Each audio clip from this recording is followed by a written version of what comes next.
My nightmare mother-in-law tried to pressure me into letting my wife get impregnated by another man, so I socked him in the face and walked out. My wife Elena was 27 years old at the time. She had an older sister named Adriana who was married to a guy named Ariel. My wife's mother, Valentina, never accepted me. She tried to make many excuses to separate us, even going as far as saying you can't marry an N-word. She really discriminated against me and humiliated me every chance she got. She always said that Elena deserved something better. The thing is, I thought my life was perfect. Elena was incredibly beautiful, the most stunning woman I had ever met. At that time, my salary as a mechanical engineer was decent. We had agreed not to have children soon. First, we wanted to travel to some countries and finish paying for a house. A year after we got married, Elena's mother suffered a fall that left her hospitalized for a couple of days. The doctors reported that it was nothing serious, but they recommended bed rest. Elena was distraught about her mother and stayed with her. Time passed, and during the 30th wedding anniversary party of Elena's parents, two shocking announcements were made. My wife's older sister Adriana had been struggling for 5 long years to have children, visiting fertility clinics without success. It was a heartbreaking situation for her, to suffer in silence that inability. Valentina's confession was the second shocking announcement. With a trembling voice and tears in her eyes, she expressed that she longed to become a grandmother. Her words, full of a sense of urgency, resonated deeply. A fall could be the end of me, and who knows when it could happen. I watched as Elena broke down emotionally upon hearing her mother's words. Upon returning home, my wife was noticeably affected by the weight of what had happened. I chose to ignore the situation, a mistake of mine that I did not want to face. The months passed without further news, until I received an urgent call from Elena. Her voice reflected anguish as she explained that she was in the hospital. I was alarmed. "Are you okay?" I asked with fear. She replied that she was, but that she was there because Adriana had attempted suicide. Adriana's inability to have children had plunged her into a deep depression, and Valentina's words, with her longing to be a grandmother, had been the trigger. Despair led her to try to end her life. As soon as I got off work, I rushed to the hospital to support my wife. I found Valentina there, her gaze cold and somewhat accusatory. Adriana's husband Ariel, Julio, Valentina's husband, and my wife were also there. I tried to understand the situation, and to some extent, Valentina blamed me for Adriana's suicide attempt. According to her, her desire to be a grandmother and Adriana's inability to give her a grandchild had led her to try to take her own life. The doctors released Adriana from the hospital 2 days later and prescribed her antidepressants. That same day, we had a family meeting where we revisited the topic of grandchildren for Adriana's infertility. I proposed the idea of adoption as a viable alternative. Both Adriana and Ariel could adopt without any difficulty, as they were adults with good incomes. There was an uncomfortable silence in the room. Valentina looked at me firmly and rejected the idea, arguing that adopting a child was not the same as having a grandchild of their own blood. The conversation did not progress and we returned home with a tense atmosphere. The weeks after that meeting became strange. Adriana and Ariel started visiting my house more often. I often heard them talking, but when they entered, they kept quiet. On the other hand, Elena's behavior changed. She became more reserved with her phone and distant with me. When I came home and tried to get close to her, she would pull away. In addition, our intimate life decreased. On July 5th, a day that I remember clearly, I came home from work and saw several cars parked in front of my house. I feared the worst. When I entered, I found my in-laws, my sister-in-law with her husband, and my wife in the living room. Their expressions indicated seriousness. Elena told me, "Sit down, we need to talk." I nodded and sat down. I tried to ask what was happening, but my mother-in-law interrupted me by asking, "What solution can you give us?" I remained silent. I did not understand what she was referring to. Then, she added, "About my grandchildren." I tried to suggest in vitro fertilization, explaining how it worked, but I only found the disgust on Valentina's face. In her old woman's expression, I noticed that she rejected my proposal and said, "I have another solution." As I said that, I looked at Elena, confused, but she didn't look back at me. Instead, she looked at her sister and then her mother. I saw Adriana smiling, while Adriana's husband Ariel showed a haughty attitude. His smile turned mocking, looking at me with superiority. I kept silent and waited for Elena to say something,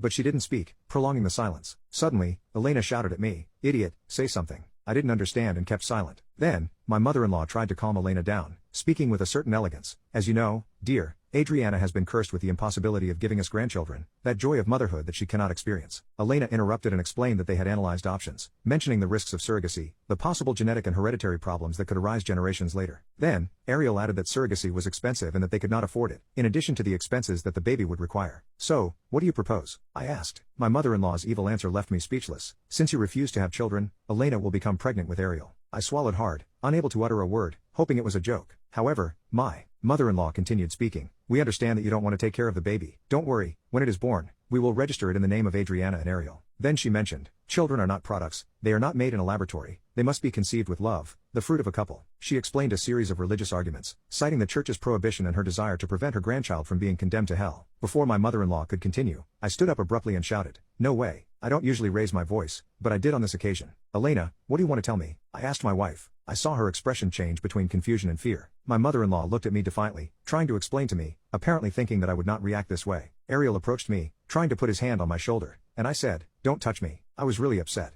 My mother-in-law insisted that she wanted a grandchild. It was then that I added, "Fine, I'll give her a grandchild." We'll try to conceive next week. My mother-in-law intervened again. We respect your decision not to have children yet. I understand that you are young and still have the urge to explore, therefore, Ariel will be the one to take care of it. Adriana agrees that her son be conceived in the act of love, therefore, it will be between Elena and Ariel. At these words, I shouted again, "You're crazy, old witch." Everyone was surprised at my response. My mother-in-law shed crocodile tears. Julio approached her, and so did Adriana. Elena looked at me and shouted at me, asking me how I could say that. Ariel approached me and I remember he said to me, "Come on, it will be fun." At that moment, I landed a punch so hard on Ariel's face that he fell to the ground. Adriana screamed. Elena too. I shouted at them to leave my house and left, locking myself in the bedroom. I could hear some shouts and saw them leaving home through the window. Minutes later, Elena entered quite upset, complaining to me for having offended her mother. She ignored the simple fact that they were trying to convince me that my wife have intimacy with another man. Elena did not speak to me all day. When I woke up, I found her in the kitchen. She looked like she had been crying. She called me immature for not understanding the situation, mentioned that my mother-in-law was in critical condition. I decided to ignore her and did not take her to the hospital. The worst was yet to come, however.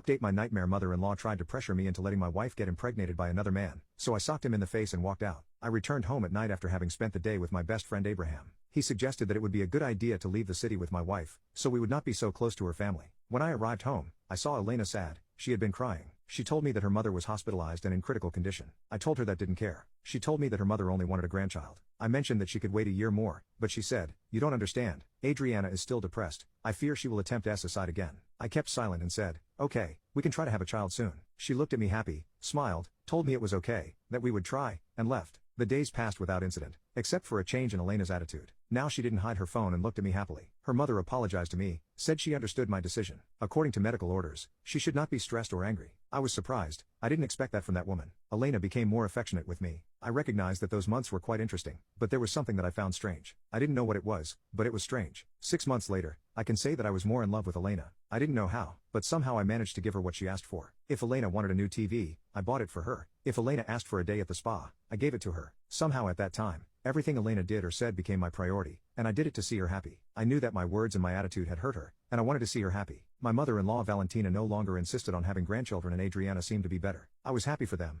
and I also had a surprise planned, something I had been planning. You see, I had been saving up enough money for a long vacation in Canada. I wanted to take Elena on vacation. All those previous stressful situations were a lot, and I wanted to surprise her. I returned home from work on March 6th. I had the tickets ready to travel in 2 weeks. I arrived home and found the house empty. I went upstairs to the bedroom and found a note from Elena that said, "Hey, you'll see that nothing in our relationship changes. I love you more than ever and I know you do too. My mother has become more affectionate with you. She appreciates you in her own way. However, Adriana cannot be happy, and I know that the guilt of giving her a grandchild is destroying her. I hadn't told you, but I know you're going to understand. You've changed a lot in these months and I know you're mature enough and you love me too much. My parents, Adriana and Ariel, will do what we planned 6 months ago. Today we are leaving town. I will get pregnant by Ariel. I will not tell you where we are because I know you and I should not suffer stressful situations, and Ariel either. Adriana told me that he gets nervous and maybe we can't conceive on the first try. That's why we'll be gone for a month. Don't bother looking for us. I will return when I am pregnant. This does not change our relationship. We will pretend that nothing happened. No one in the family knows, and that's how it will stay, just between us." When I finished reading the note, I felt sadness and humiliation. I cried. I won't deny it. It had hurt me, but I believe that in a marriage there must be a mutual agreement. Trust must be the basis. Elena didn't care and walked all over me, along with her mother. The sadness I felt turned into indifference 2 days later.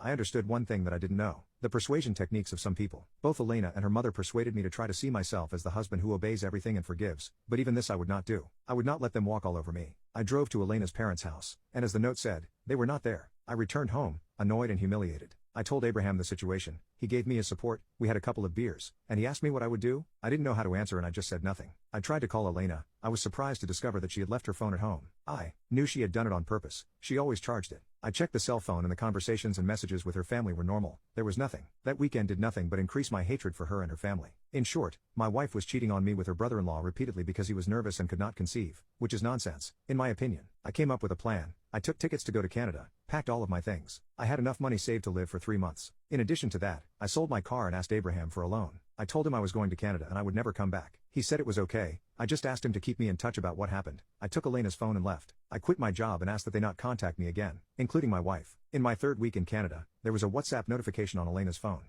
I opened the message and saw that they were Elena's relatives. Her sister, her mother, her father, Ariel, were in a kind of group with the name Baby. Adriana had sent a message that said, "It was achieved as a family. After more than 20 attempts we will finally have a grandchild." Adriana shared a photo of Ariel smiling. "That face of you one I will never forget it." My wife Elena was next to him in bed. I could see that she was in undies and after that a photo of a pregnancy test. Seeing my wife with Ariel filled me with sadness, but I was too far away and I didn't want to see her again. Several messages from the family arrived congratulating the anecdote. 4 days later, I was looking for a job in Canada. Fortunately, my engineering knowledge and being able to speak 2 languages gave me the opportunity to start working in a small factory as a warehouseman. It was not much, but it paid well to survive. When Elena came home though, it all hit the fan.